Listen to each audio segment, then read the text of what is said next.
بسم اللہ الرحمن الرحیم الحمدللہ رب العالمین والصلاة والسلام علی سید الانبیاء والمرسلین اما بعد فاعوذ باللہ من الشیطان الرجیم بسم اللہ الرحمن الرحیم بلغ العلا بکمالہ کشف الدجا بجمالہ حسنت جمیع خصالہ صلو علیہ وآلہ یا صاحب الجمال و یا سید البشر من وجہک المنیر لقد منبر القمر لا يمكن الثناء كما كان حقه بعد خدا بزرگ تو ایک قصہ مختصر و احسن منک لم ترکت عینی و اجمل منک لم تلد النساء خلقت مبرئا من كل عیب کانک قد خلقت کما تشاء فداک امی و ابی یا رسول اللہ انظر حالنا یا حبیب اللہ اسمع قالنا اننی فی بحر ہم مغرق خذ یدی ساحل لنا اشکالنا۔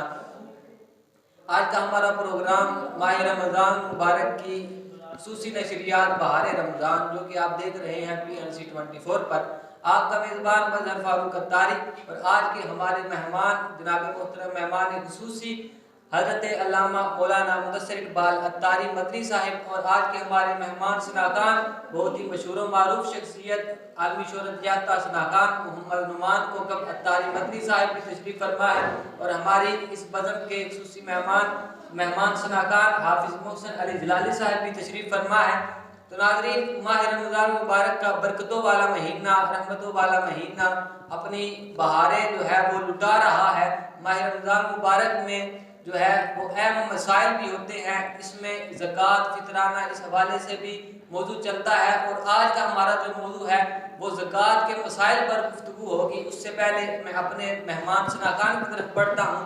جناب محترم نعمان کوکب اتاری مدنی صاحب، بہت ہی خوبصورت آواز، بہت ہی خوبصورت انداز کے مالک، جناب محترم ان سے گزارش کرتا ہوں کہ وہ نعت رسول مقبول صلی اللہ تعالیٰ علیہ وآلہ وسلم پیش فرمائے۔ جناب محمد نعمان کوکب اتاری مدنی صاحب۔ الصلاۃ والسلام علیک یا رسول اللہ وعلی آلک و اصحابک یا حبیب اللہ۔ کلام اعلیٰ حضرت اسی سے ابتدا کرتا ہوں۔ یہ ایسا کلام ہے کہ جو حمدیہ کلام بھی ہے اور نعتیہ کلام بھی ہے، اور دراصل یہ کلام اس طرح کا ہے کہ اعلیٰ حضرت رحمۃ اللہ تعالیٰ علیہ نے ہمیں بتایا کہ رب کی حمد کرنی ہے تو اس طرح کی جاتی ہے، ایسے کرنی چاہیے۔ آئیے اس کلام میں شامل ہو جاتے ہیں۔ وہی رب ہے جس نے تجھے کو ہمت کرم بنایا، وہی رب ہے جس نے تجھے کو ہمت کرم بنایا، ہمیں بھیک مانگنے کو تیرا آستاں بتایا، تجھے حمد ہے خدایا، تجھے حمد ہے خدایا، تجھے حمد ہے خدایا،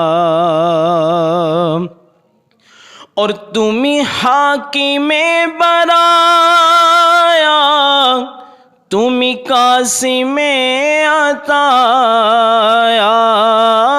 تمہیں حاکم برایا، تمہیں قاسم عطایا، تمہیں حاکم برایا، تمہیں قاسم عطایا، تمہیں دافع بلایا، تمہیں شافع خطایا، کوئی تم سا کون آیا، کوئی تم سا کون آیا، کوئی تم سا کون آیا، اور وہ کنواری پاک مریم ونفخت فیہ قعدا وہ کواری پاک مریم ونفخت فیہ قعدا وہ کواری پاک مریم ونفخت فیہ قعدا ہے عجب نشان اعظم مگر آمینہ کا جایا وہی سب سے افضل آیا وہی سب سے افضل آیا وہی سب سے افضل آیا فَإِذَا فَرَغْتَ فَانْصَبْ یہ ملا ہے تجھ کو منصب فَإِذَا فَرَغْتَ فَانْصَبْ یہ ملا ہے تجھ کو منصب فَإِذَا فَرَغْتَ فَانْصَبْ یہ ملا ہے تجھ کو منصب جو گدا بنا چکے اب اٹھو وقت بخشش آیا کرو قسمت عطایا کروں قسمت عطایا اور یہی بولے سدرہ والے چمن جہاں کے تھالے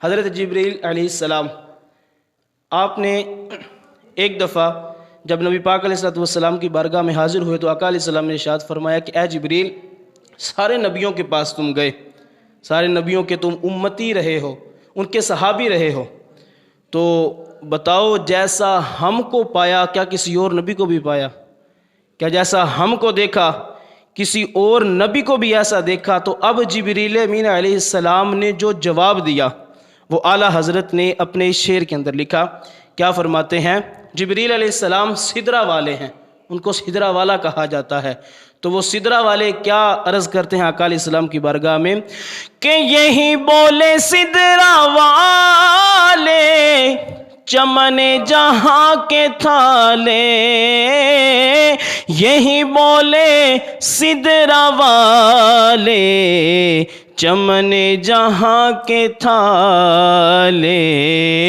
سبھی میں نے چھان ڈالے تیرے پائے کا نہ پایا تجھے یک نے یک بنایا تجھے یک نے یک بنایا تجھے یک نے یک بنایا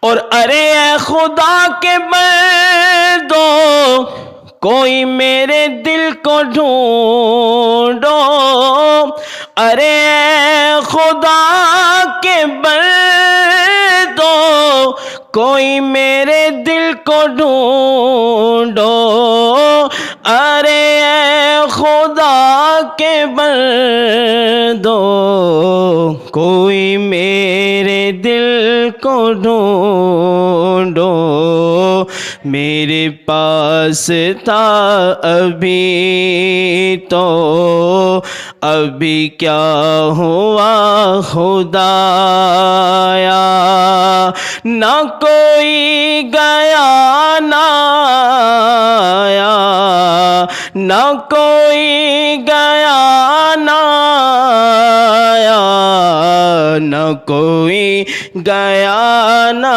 آیا اور ہمیں رضا تیرے دل کا پتہ چلا بمشکل،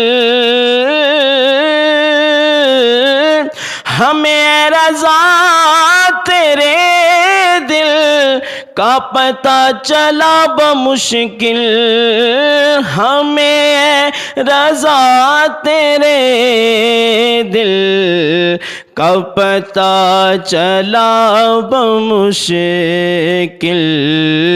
در روضہ کے مقابل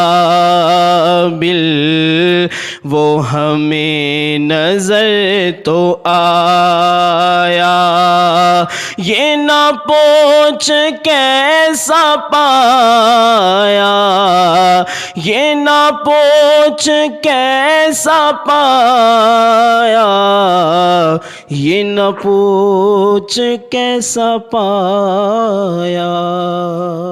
ماشاءاللہ، سبحان اللہ، بہت ہی خوبصورت انداز میں نعمان کوکب عطار مدنی صاحب آقا کریم کی بارگاہ میں ہدیہ عقیدت پیش کر رہے تھے۔ وہی رب ہے جس نے تجھ کو ہمتن کرم بنایا، ہمیں بھیک مانگنے کو تیرا آستا بتایا، اور پھرے زمانے میں چار جانب نگاہ یکتا تمہیں کو دیکھا، پھرے زمانے میں چار جانب نگاہ یکتا تمہیں کو دیکھا، حسین دیکھے جمیل دیکھے پر ایک تم سا تمہیں کو دیکھا۔ تو ناظرین، ابھی علامہ صاحب سے سوال کرتے ہیں زکوٰۃ کے حوالے سے کہ علامہ صاحب ہمیں یہ بتائیں کہ زکوٰۃ کس کس پر فرض ہے، اور کسی پر اگر قرضہ ہو تو وہ زکوٰۃ دے سکتا ہے؟ بسم اللہ الرحمن الرحیم۔ زکوٰۃ کے حوالے سے 10 شرائط ہیں بنیادی، جس بندے میں وہ پائی جائیں اس پر زکوٰۃ ہوتی ہے۔ 3 تو وہی جو تقریباً ہر عبادت کے اندر پائی جاتی ہیں، وہ 3 یہ کہ عاقل ہونا اور بالغ ہونا، ساتھ مسلمان ہونا، کیونکہ کافر عبادت کر ہی نہیں سکتا، اگر کرے گا بھی تو اس کی عبادت ہوگی نہیں، اور عاقل ہو، پاگل بھی مرفوع القلم ہوتا ہے، اور بالغ ہو، نابالغ پر بھی شریعت کا قلم نہیں چلتا۔ یہ 3 شرائط ہیں، ان کے ساتھ جا کے آزاد ہو، کیونکہ غلامی کا سلسلہ اس دور میں نہیں ہے، پہلے غلام ہوتے تھے، ان کا اپنا مال نہیں ہوتا تھا، وہ اس کے آقا کا ہی ہوتا تھا۔ 4 یہ شرائط ہیں، اور 5ویں شرط ہے مالک نصاب ہونا، کہ اس بندے کے پاس جتنا شریعت مطہرہ نے نصاب مقرر فرمایا ہے اتنا اس کے پاس مال ہو، کیونکہ اسلام کا یہ حسن ہے، کسی بندے پر بلا وجہ زیادتی نہیں کرتا۔ اگر کسی کے پاس خود ہی کھانے پینے یا پہننے کا لباس کم ہے، اس پہ زکوٰۃ فرض کر دی جاتی تو یہ اس کے ساتھ زیادتی تھی۔ تو اب مالک نصاب ہونا بھی شرط ہے، اگر وہ مالک نصاب ہوگا تو اس پر ہوگی۔ 5ویں شرط یہ تھی۔ 6ٹھی شرط یہ ہے کہ مال پر قبضہ بھی ہو۔ پرانے دور میں لوگ اپنا مال سیو کرنے کے لیے جنگل میں کسی اپنی خفیہ جگہ پہ زمین کے اندر گڑھا کھود کے وہاں پہ رکھ دیتے تھے۔ اب کئی لوگوں کے ساتھ ایسے بھی ہوتا تھا، وہ گڑھا کھودا، انہوں نے مال رکھا بھول گئے، تو قبضہ ہونا، یہاں پہ اس نے ایک بندے سے 1 لاکھ روپے قرض لینا ہے، دوسرے سے 8-10 بندوں سے لاکھ روپے قرض لینا ہے، اس کے پاس کچھ بھی نہیں ہے ابھی۔ اب چونکہ اس کا مال پر قبضہ نہیں ہے، لہٰذا اس پر ابھی فی الفور اس کی زکوٰۃ ادا کرنا ضروری نہیں ہے۔ جو 7ویں شرط ہے وہ ہے کہ جو اس کا نصاب ہے نا، جس کا وہ مالک ہے اور اس پر قبضہ بھی ہو، دین سے، قرض سے فارغ ہو۔ اس کی مثال آپ سادہ سے یوں سمجھ لیں کہ ایک بندے کے پاس 20 لاکھ روپے اس کی مالیت ہے، زکوٰۃ کی شرائط پائی جاتی ہیں، سال بھی گزر چکا، لیکن اس پر 25 لاکھ قرضہ ہے جو اس نے لوگوں کا دینا ہے، تو گویا کہ اب اس کے پاس وہ جو 20 لاکھ ہے اس کا اپنا نہیں ذاتی، وہ لوگوں کا ہی ہے، جو اس قرضہ اس کے ذمے ہے دینا۔ اب جو کہ مال قرضے سے فارغ نہیں ہے، لہذا اب بھی اس پر زکوٰۃ نہیں ہوگی، کیونکہ قرضہ ہے، قرض مائنس کرنے کے بعد اگر نصاب تک اس کا مال پہنچے گا تو زکوٰۃ ہوگی۔ اب اس کے پاس 20 لاکھ ہیں اور اس پر قرض جو ہے وہ 25 لاکھ ہے، اس صورت میں بھی اس پر زکوٰۃ نہیں ہوگی، پہلے وہ قرضہ ادا کرے گا اس کے بعد زکوٰۃ ادا کرے گا۔ اس کے اگلی جو 8ویں شرط ہے وہ یہ کہ نصاب حاجت اصلیہ سے فارغ ہو۔ مثلا ایک گھر میں 4 بھائی اور 5واں ان کا باپ رہتا ہے. ان کے گھر میں 5 بڑی بڑی مہنگی گاڑیاں ہیں، 20-20 لاکھ کی یا 50-50 لاکھ کی. اب یہ 5 گاڑیاں ہیں، چاروں بیٹے ایک ایک گاڑی چلاتے ہیں، 5ویں گاڑی ان کا باپ چلاتا ہے. اب چونکہ اس کی قیمت تو بہت زیادہ بن جاتی ہے، لیکن پھر بھی ان پر اس مال کی وجہ سے زکوٰۃ نہیں ہوگی، کیونکہ وہ حاجت اصلیہ سے فارغ نہیں ہے.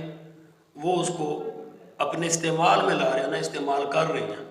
یہاں 5 بیٹے ہیں، ان کے پاس 1-1 لاکھ کا موبائل ہے، تو ٹوٹل 5 لاکھ بن جاتے ہیں، لیکن وہ حاجت اصلیہ سے فارغ نہیں ہے. شرط یہ ہے کہ اس کا جو مال ہے وہ حاجت اصلیہ سے بھی فارغ ہو. نویں شرط یہ ہے کہ وہ مال نامی ہو. نامی عربی کا لفظ ہے نمو، نشو و نما جس کو کہا جاتا ہے، نمو، کہ وہ بڑھتا بھی ہو، سونا چاندی ہو یا پھر مال تجارت ہو. مال تجارت ایسا دکان بنا رکھی ہے یا اس کے پاس مویشی ہیں جو اس نے رکھے ہی تجارت کے لیے ہیں، پالتو جانور نہیں ہیں، مویشی ہیں جن کو چرا کے گزارا، تو مال تجارت ہو. اور اس کے اندر نمی کی شرط بھی ہے کہ بڑھتا بھی ہو. 10ویں شرط جو ہے وہ یہ ہے آخری کہ اسلامی سال گزر جانا. ہمارے ہاں اس دور میں لوگ جو انگلش تاریخ ہے نا، جنوری فروری، اس کا اعتبار کرتے ہیں. یہ شرط نہیں ہے، اسلامی تاریخ سے. مثال کے طور پہ 15 شعبان شب برات کو کسی بندے کے پاس پیسے آئے 20 لاکھ 50، یا اس کی کوئی بھی لاٹری نکلی یا کسی نے تحفہ دے دیا. اب اگلے سال اسی 15 شعبان کو اگر یہ انگریزی سال اس کا مکمل نہیں ہوگا لیکن زکوٰۃ فرض ہو جائے گی، کیونکہ اسلامی سال گزرنا شرط ہے. ہمارے ہاں جو آج کل مروج ہے انگلش سال ہے، انگریزی سال، ان کا اعتبار نہیں ہوگا بلکہ اسلامی سال کے اعتبار سے اس پر زکوٰۃ ہوگی. یہ بنیادی زکوٰۃ کی 10 شرائط ہے. اسی کے اندر آپ کا وہ سوال بھی ہوگا کہ قرض ہونے کی صورت میں زکوٰۃ ہوتی ہے یا نہیں. تو جس بندے پر قرض ہوگا نا، وہ قرض مائنس کرنے کے بعد جو اس کے پاس مال ہے اس کے اندر یہ 8-9 شرائط پائی جائیں گی تو اس پر زکوٰۃ ہوگی، وگرنہ اس پر زکوٰۃ فرض نہیں ہوگی. تو ناظرین، آپ نے زکوٰۃ کے حوالے سے مسائل سنے کہ زکوٰۃ جو ہے وہ کب فرض ہوتی ہے، اور اگر بندے پر قرض ہے تو وہ زکوٰۃ دے سکتا ہے یا نہیں دے سکتا. تو ابھی ہم اپنے مہمان نعت خان کی طرف چلتے ہیں، جناب حافظ محسن جلالی صاحب. ان سے گزارش کرتا ہوں کہ جناب رسول مقبول صلی اللہ تعالیٰ علیہ وسلم. میں لب کشا نہیں ہوں، میں لب کشا نہیں ہوں، اور محو التجا ہوں. میں لب کشا نہیں ہوں، میں لب کشا نہیں ہوں، اور محو التجا ہوں. میں محفل حرم کے آداب جانتا ہوں. میں محفل حرم کے کوئی تو آنکھ والا گزرے گا اس طرف سے، کوئی تو آنکھ والا گزرے گا اس طرف سے. طیبہ کے راستے میں میں منتظر کھڑا ہوں. طیبہ کے راستے میں میں منتظر کھڑا ہوں. میں محفل حرم کے. اور مظہر بھائی، یہ کلام پروفیسر اقبال عظیم آنکھوں سے نابینے تھے، انہوں نے لکھا. وہ مدینہ شریف گئے، وہ کھڑے رہے، کوئی نہیں آیا، تھک گئے کھڑے کھڑے، لیکن وہ کہتے ہیں کہ میں نے چلنا شروع کر دیا جب کوئی نہیں آیا. تو پھر کیا لکھتے ہیں کہ یہ روشنی سی کیا ہے، خوشبو کہاں سے آئی، یہ روشنی سی کیا ہے، خوشبو کہاں سے آئی. اقبال عظیم کہہ رہے ہیں کہ شاید میں چلتے چلتے ان کے روضے تک آ گیا ہوں، روضے تک آ گیا ہوں. شاید میں چلتے چلتے روضے تک آ گیا ہوں. میں محفل حرم کے جو کچھ بھی مانگنا ہو وہ ان کے در سے مانگا. جو کچھ بھی مانگنا ہو وہ ان کے در سے مانگو. یہ در بہت بڑا ہے، اس در کا میں گدا ہوں. یہ در بہت بڑا ہے، بڑا ہے، یہ در بہت بڑا ہے، اس در کا میں گدا ہوں. میں لب کشا نہیں ہوں، میں لب کشا نہیں ہوں. ماشاءاللہ سبحان اللہ. میں لب کشا نہیں ہوں اور میں بے التجا ہوں. بہت ہی خوبصورت کلام حافظ محسن جلالی صاحب پڑھ رہے تھے. ابھی ہم دوبارہ علامہ صاحب کی طرف بڑھتے ہیں. علامہ صاحب، زکوٰۃ نکالنے کا جو ہے وہ طریقہ کیا ہے اور کس کس کو زکوٰۃ دینی چاہیے، یعنی کہ زکوٰۃ کا حقدار جو ہے وہ کون ہے؟ زکوٰۃ نکالنے کا طریقہ یہی ہے کہ جو 40واں حصہ شریعت اسلامیہ نے مقرر کیا ہے زکوٰۃ کا، کہ ٹوٹل جتنا بھی مال ہے اس کا 40واں حصہ زکوٰۃ میں دیا جائے گا. اور اس کا فی زمانہ سب سے بہترین اور آسان طریقہ یہ ہے کہ جتنی بھی آپ کے پاس اماؤنٹ ہے نا، مثلا 1 لاکھ 10 20 لاکھ جتنی بھی ہے، اس کو آپ کیلکولیٹر لے لیں اور 40 پر تقسیم کر دیں. جو آپ آئے گا ٹوٹل رقم کی وہ زکوٰۃ بنے گی. یہ ہے نکالنے کا آسان سا طریقہ. کن کن کو دی جا سکتی ہے؟ اس حوالے سے اللہ نے قرآن پاک میں فرمایا انما الصدقات للفقراء والمساکین والعاملین علیہا والمؤلفۃ قلوبہم وفی الرقاب والغارمین وفی سبیل اللہ وابن السبیل. 8 مصارف اس میں بیان کیے گئے ہیں. فقراء، مسکین اور جن کا دل اسلام کی طرف کفار کا مائل ہو، راہ خدا کا مسافر، مقروض، غلام چھڑانے میں، اس طرح کے. کچھ منسوخ ہو گئے، فی زمانہ 5 ہی پائے جاتے ہیں مصارف. ایک تو ہے شریف فقیر، سادہ سے لفظ میں سمجھ لیں جس بندے پر زکوٰۃ فرض نہ ہو اس کو دی جا سکتی ہے، یہ ہے فقیر. دوسرا ہے مسکین، جس کے پاس ایک وقت کا کھانا بھی نہ ہو اس کو مسکین کہا جاتا ہے، اس کو بھی زکوٰۃ دی جا سکتی ہے. تیسرا ہے مقروض. ہم دیکھتے ہیں ہمارے ارد گرد معاشرے میں، محلے میں، گاؤں شہر میں، کہ بظاہر وہ بندہ ٹھیک ٹھاک، اچھا لباس اور اس کے رشتہ داروں میں عزت بھی ہے، کھاتے پیتے، جیسے کہتے ہیں کھاتے پیتے گھر کا بندہ ہے، ٹھیک ٹھاک ہے، لیکن اس پہ قرض بہت زیادہ آتا ہے. تو ہم کہتے ہیں یہ تو ٹھیک ٹھاک، اس کا گھر بھی بہت اچھا ہے، کھاتا بھی ٹھیک ہے، اچھے گھرانے سے، اس کو زکوٰۃ تو دے ہی نہیں سکتے. لیکن اگر اس پہ قرضہ ہوگا نا اس کو بھی زکوٰۃ دی جا سکتی ہے، کیونکہ قرآن میں اللہ نے فرمایا مقروض کو بھی زکوٰۃ دی جا سکتی ہے. اور چوتھا ہے فی سبیل اللہ، راہ خدا کا مسافر ہو، جہاد کے لیے نکلا ہو یا سفر پہ کسی بھی کام کے لیے نکلا ہو، راستے میں پیسے گم ہو جائیں. آپ مثال کے طور پر بندہ کہیں سفر پہ جا رہا ہے، راستے میں اس کے پیسے چوری ہو گئے، خالی ہے، اب گھر اس کا دور ہے، جانے کے لیے اس کے پاس کرایہ بھی نہیں ہے، اس کو آپ زکوٰۃ دے سکتی ہیں کیونکہ وہ مسافر ہے، اس کے پاس پیسے نہیں. اور فی زمانہ بہترین مصرف ہے جو علم دین کے طالب علم ہے، وہ بھی چونکہ راہ خدا کے مسافر ہی ہیں.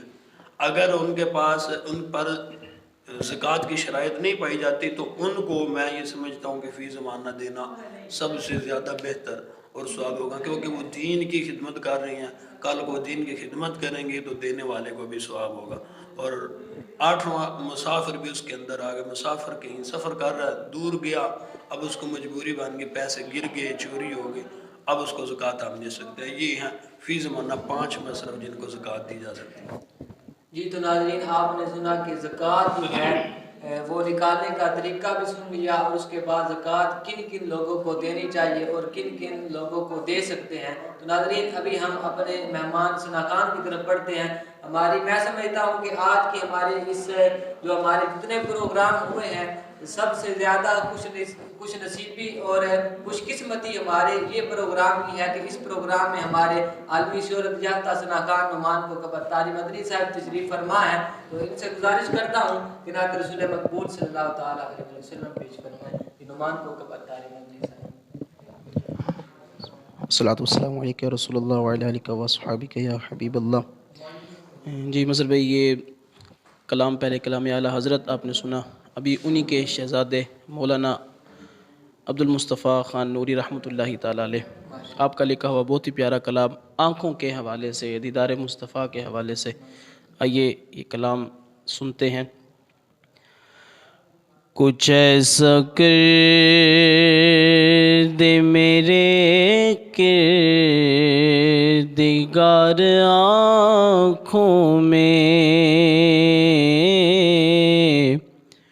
کچھ ایسا کر دے میرے کردگار آنکھوں میں، کچھ ایسا کر دے میرے کردگار آنکھوں میں، کچھ ایسا کر دے میرے کردگار آنکھوں میں، کچھ ایسا کر دے میرے کردگار آنکھوں میں، ہمیشہ نقش رہے روئے یار آنکھوں میں، ہمیشہ نقش رہے روئے یار آنکھوں میں۔ دعا کرتے ہیں کہ وہ نور دے میرے پروردگار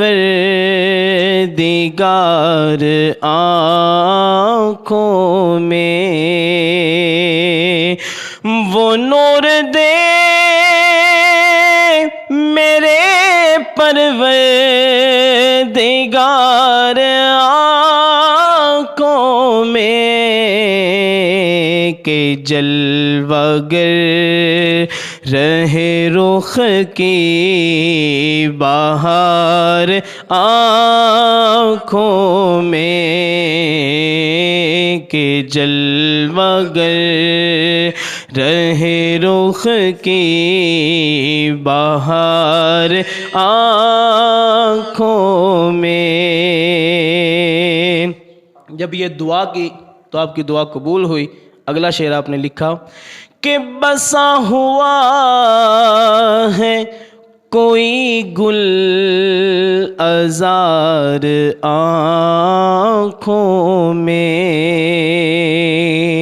گل عذار کہتے ہیں پھول جیسے گالوں والا، بسا ہوا ہے کوئی گل عذار آنکھوں میں، بسا ہوا ہے کوئی گل عذار آنکھوں میں، کھلا ہے چار طرف لال عذار آنکھوں میں، کھلا ہے چار طرف لال عذار آنکھوں میں، اور انہیں نہ دیکھا تو کس کام کی ہیں یہ آنکھیں، ان آنکھوں کا ورنہ کوئی مصرف ہی نہیں ہے، سرکار تمہارا رخ زیبا نظر آئے، انہیں نہ دیکھا تو کس کام کی ہے یہ آنکھیں،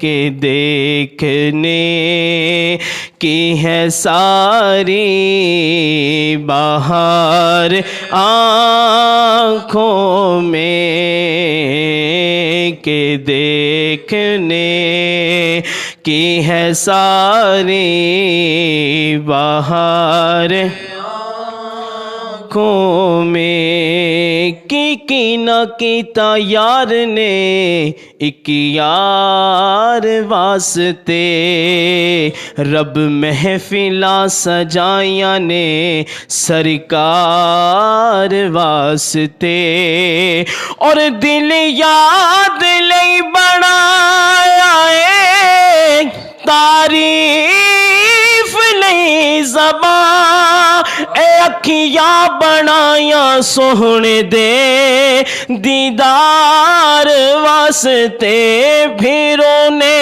نہ دیکھا تو کس کام کی ہے یہ آنکھیں،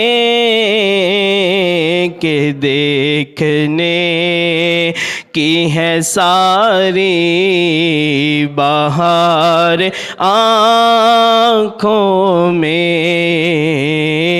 کہ دیکھنے کی ہے ساری بہار آنکھوں میں، اور پیا ہے جام محبت جو آپ نے نوری، آپ نے تو لکھا نا پیا ہے جام محبت، پر ہم اپنے عشق میں کہتے ہیں کہ ہمیں ایسی محبت اس گھرانے سے ملی ہے جو اعلیٰ حضرت کا گھرانہ ہے، اس لیے ہم کہتے ہیں کہ دیا ہے جام محبت جو آپ نے نوری، ہمیشہ اس کا رہے گا خمار آنکھوں میں، ہمیشہ اس کا رہے گا خمار آنکھوں میں، کچھ ایسا کر دے میرے کردگار آنکھوں میں، ہمیشہ نقش رہے روئے یار آنکھوں میں۔ ماشاءاللہ سبحان اللہ، بہت ہی خوبصورت انداز میں حضرت رسول مقبول صلی اللہ تعالیٰ علیہ وسلم پیش فرما رہے تھے، انہیں نہ دیکھا تو کس کام کی ہیں یہ آنکھیں۔ اللہ کریم ہمیں بھی سرکار مدینہ صلی اللہ تعالیٰ علیہ وسلم کا دیدار نصیب فرمائے۔ ناظرین، آج کا ہمارا یہ پروگرام اختتام کرتے ہیں آج کے اس پروگرام کو۔ اس سے پہلے کہ میں اپنے مہمانوں کا دل کی تہ گہرائیوں سے شکریہ ادا کروں، جناب محترم حضرت علامہ مولانا مدثر اقبال اتاری مدری صاحب، آپ تشریف لائے ہماری اس بزم میں، ہماری اس ٹرانسمیشن میں۔ رب تعالیٰ آپ کے علم عمر میں مزید ترقیاں عطا فرمائے۔ دل کے تہ گہرائیوں سے آپ کا شکریہ ادا کرتا ہوں، اور جناب محمد نعمان کو اتاری مدنی صاحب، آپ کا بھی دل کے تہ گہرائیوں سے شکریہ ادا کرتا ہوں، اور حافظ محسن جلالی صاحب آپ کا بھی شکریہ ادا کرتا ہوں۔ السلام علیکم ورحمۃ اللہ وبرکاتہ۔